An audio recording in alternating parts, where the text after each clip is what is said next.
Der M2 mag das kleinste und günstigste M-Modell sein. Aber er ist wegen dem nicht weniger wert. Ganz im Gegenteil. Er ist der am ehesten an vergangene Legenden anknüpft.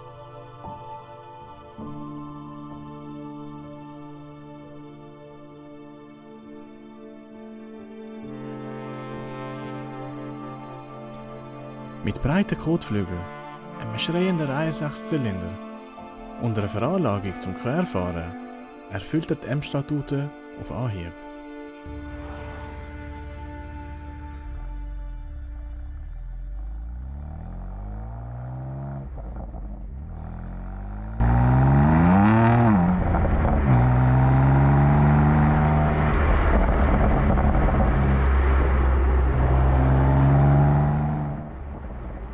Okay, vielleicht nicht der Teil mit dem schreienden 1.8-Zylinder. Aber wir haben schon seit dem E85 Z4M keinen schreienden 1.8-Zylinder mehr gehört. Heutzutage sind natürlich alle BMW-Motoren turbogeladen. Und der vom M2 ist keine Ausnahme. Wenn ich sage der vom M2, was ich meine ist der vom M3 und M4. Wie ihr alle wisst, mit dem M2 Competition ist ja der S55 gekommen, der ja eigentlich mit dem M3 und dem M4 eingeführt worden ist. Unter der Haube finden wir eine Motorabdeckung, ein paar Turbos und eine lackierte Carbon-Domstrebe. Ist zwar ein bisschen Show, aber ich muss zugeben, sieht cool aus. Ich tue eigentlich nicht gerne über PS und Drehmoment reden, aber heute mache ich eine Ausnahme, weil der S55 ist ein schöner Kontrast zum V10 vom M5. Der 3 Liter 1.8-Zylinder Biturbo im M2 produziert 550 Nm Drehmoment. Das sind 30 mehr als beim 5 Liter V10. Und nicht nur hat er mehr Drehmoment, es steht auch viel früher und viel länger zur Verfügung. Der M5 ist erst 1000 Umdrehungen später so weit. Die Leistungsentfaltung ist ähnlich. Wir haben wieder ein Plateau beim M2, während der M5 die maximale Leistung kurz vor dem Begrenzer bringt.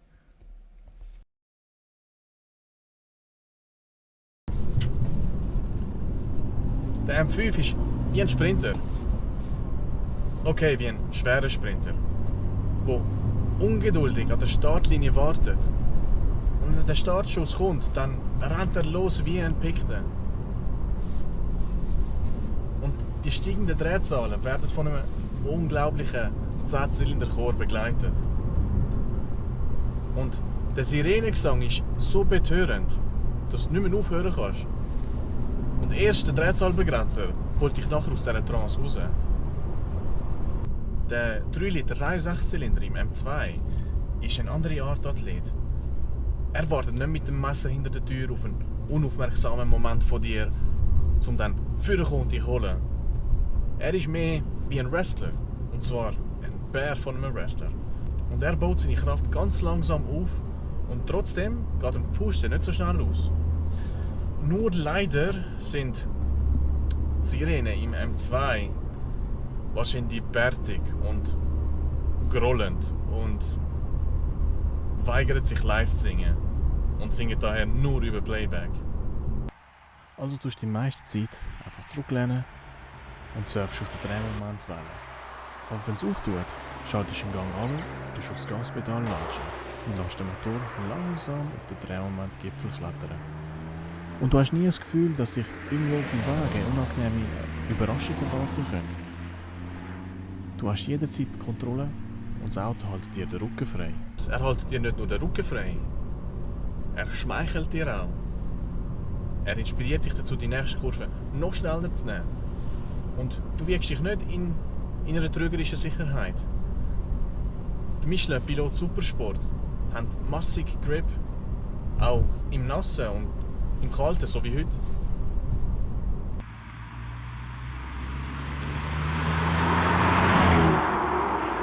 Das Fahrwerk ist straff, vielleicht sogar ein bisschen zu straff.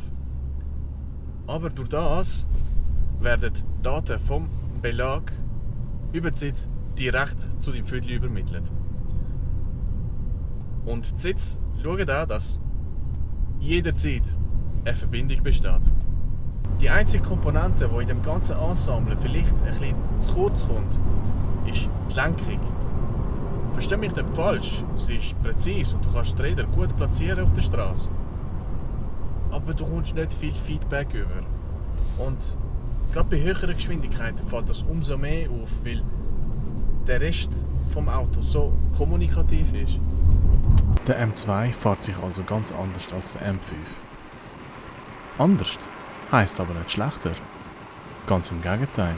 Aber es ist schon so, wenn du ein Auto fährst, das breit wie kurz ist, dann hast du einfach eine mega Gaudi beim Fahren.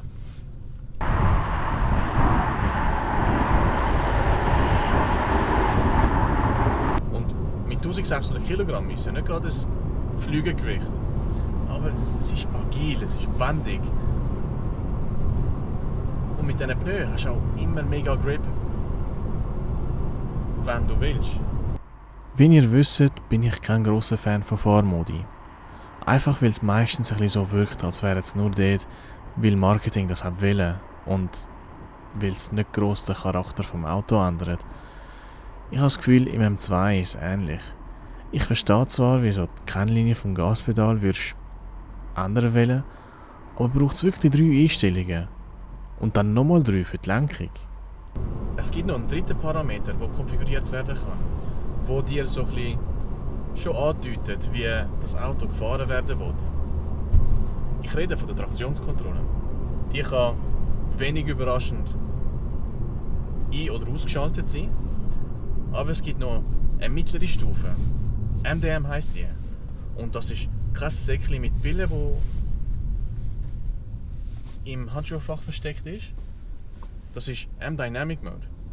Und was der macht, ist, der lädt dir einen kleinen Driftwinkel unter strenger Beobachtung von der Traktionskontrolle. Sobald aber die das Gefühl hat, dass du das Auto verlierst, dann schreitet sie ein. Natürlich wirst du das nie auf unseren öffentlichen Straßen ausprobieren. Aber auch bei uns gibt es Orte, wo du kannst fröhlich rumdriften und deine Pneu zu einem dünnen Gummifilm auf dem Asphalt reduzieren. So wie da im bernischen Ruckwil. Der Phil und seine Jungs werden dich herzlich willkommen heißen und du kannst in einer sicheren Umgebung driften lernen. Und das noch materialschonend. Und wenn du einen BMW bringst, hast du das richtige Material dabei.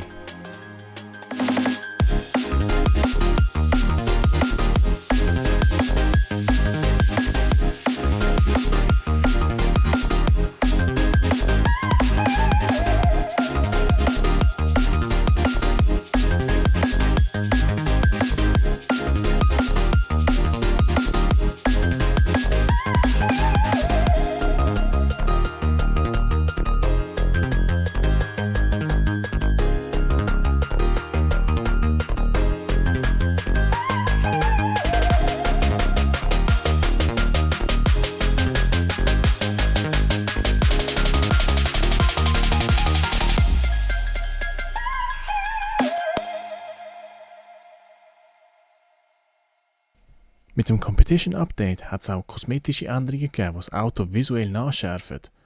Wie zum Beispiel die grösseren Kühlöffnungen im vorderen Stoßfänger oder aber die klassischen Seitenspiegel und die schwarzen Auspuffrohre.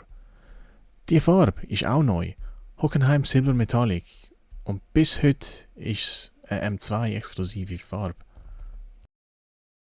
Da drinnen haben wir neue Sitze oder altbekannte Sitze aus dem M-Katalog mit leuchtenden Emblems.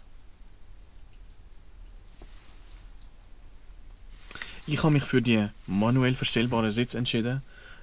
Zum einen sind sie günstiger, weniger kompliziert und leichter. Zum anderen habe ich auch das Gefühl gehabt, ist es nicht so schwierig, an einem Hebel zu ziehen.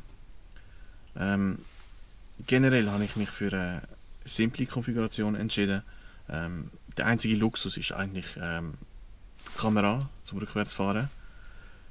Ich finde, das passt zu dem Auto. Es ist eine reduzierte, fokussierte Erfahrung. Ich habe auch nicht vor, gross über die Materialien und die Qualität vom Innenraum zu reden, solange es nicht wüst ist. Und ich finde, das ist es auf jeden Fall nicht. Das Einzige ist, das Leder da. Ist das Leder? Ich habe das Gefühl gehabt, das Lenkrad im 130er ist irgendwie schöner gewesen. Und das Leder ist perforiert gewesen. Im Review vom M5 habe ich gesagt, dass ich das iDrive-System nicht brauche, weil es veraltet und langsam ist und auch nicht irgendwelche Funktionen hat, die jetzt super spannend für mich wären. Jetzt, das iDrive-System im M2 ist einiges neuer, hat viel mehr Features und trotzdem hat wahrscheinlich jeder Beifahrer mehr damit gespielt als ich. Aber das heisst auch, dass die meisten Funktionen nach wie vor über Knöpfe zu erreichen sind und das ist eine super Sache. Ein Mittel für die Interaktivität, wo mir aber wichtig war, ist der Hebel, der hier aus dem Kardantunnel schaut. Jap, kommen wir ein bisschen näher. Es ist wieder Zeit für eine romantische Geschichte. Ich weiss, es ist mittlerweile ein Klischee, aber die Handschaltung gibt dir so viel. Speziell in diesem Auto. Eine Sache, die ich vom M5 gelernt habe, die dort drinnen steht, ist, dass moderne Autos viel zu schnell sind. Und wenn du das Maß an Interaktivität, wo die Gangschaltung ist, auch noch wegnimmst, dann reduzierst du das Auto eigentlich auf die Autobahneinfahrt und wenn du mal einen Lastwagen überholen musst auf der Passstraße.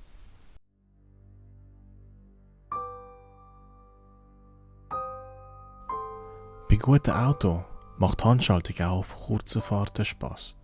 Und beim M2 ist das definitiv der Fall. Die Handschaltung will nicht am Schopf gepackt werden, aber es ist angenehm. Und dank dem Drehmoment darfst du auch selber entscheiden, wie viel Aufwand du reinstecken willst. Der Touran mit dem Doppelkupplungsgetriebe wäre viel einfacher zum Fahren. Und trotzdem, jedes Mal, wenn ich die Möglichkeit habe, nehme ich dem 2. Und ich glaube, das ist die Essenz von einem Fahrerauto. Du willst es die ganze Zeit fahren. Und das macht der M2 zu einem Driving Distilled Auto. Ich hoffe einfach, es wird nicht der letzte BMW sein.